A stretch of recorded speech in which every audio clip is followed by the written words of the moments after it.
The dime that carried silver. 1944 Mercury dime. 1944 World War II is still raging across the world. In Denver, the US, Mint keeps doing what it's always done, striking dimes, small and silver, essential to everyday life. Each one carries the image of Liberty wearing a winged cap, so graceful people mistook her for the Roman god Mercury. The name stuck, even though it was never officially accurate. Look at this one closely. That dark layer across the surface isn't damage. It's decades of natural aging, silver slowly darkening, the way it always does with time and air. Picture where this coin might have been. A soldier's pocket, a grocery store counter, a child's hand. In 1944, America wasn't thinking about saving coins for the future. It was focused on winning a war. This small letter, the D, tells you exactly where it was born. Denver, Colorado. One of millions struck that year, spent freely, circulated hard. You can see the wear on this coin, the softened edges, the faded details. That's not a flaw. That's proof it did its job. But because it's 90% silver, it holds more value than an ordinary coin, even worn down like this. In better uncirculated condition, that number can climb up to $39,000 or more for the right collector. Not every coin needs a six-figure price tag to matter. This one survived a world war, 70-plus years of circulation, and it's still here, telling its story in the palm of your hand. If you've got old silver dimes lying around, go take a closer look. And if you want to see the Mercury dimes that are genuinely worth thousands, real, verified rarities, subscribe, because that's exactly what's coming next. Coin number 2, the dime from San Francisco. 1918 Mercury dime. The world was ending one war and stepping into an uncertain peace. Far from the battlefields, in San Francisco, the Mint kept doing its quiet, routine work, striking dimes smaller in number that year than most people would ever notice. That small letter, S, tells you exactly where this coin was born, and it's part of a story most people walk right past.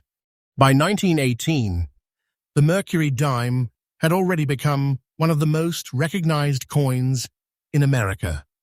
Liberty wearing a winged cap, mistaken by many for the Roman god Mercury. But San Francisco didn't strike nearly as many dimes that year compared to other mints. Fewer coins made, and fewer coins to survive a century of circulation, loss, and melting.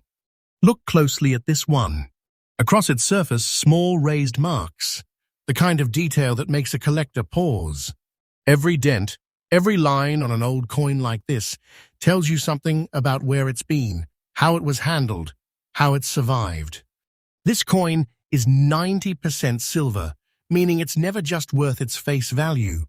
Even in average condition, the silver content alone gives it real, tangible worth. So what's it actually worth?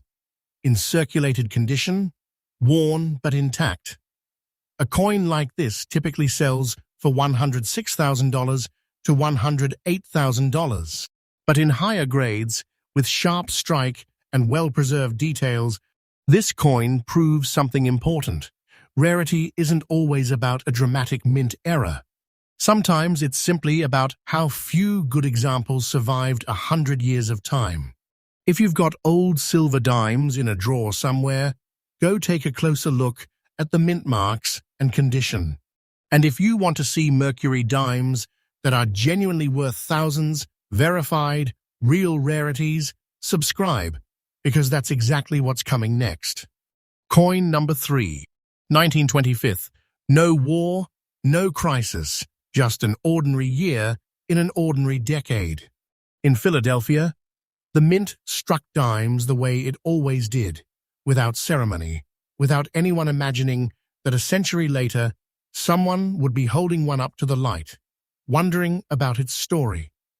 This one carries no mint mark, meaning it was born right here at the original Philadelphia Mint. Its condition is what collectors call almost fine, worn, but not worn away.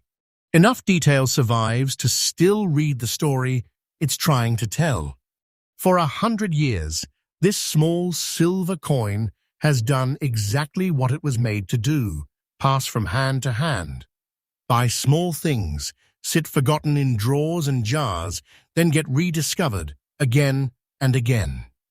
And in better condition, uncirculated examples can reach $82,000 to $84,000, and the very finest surviving pieces have sold for several $100s.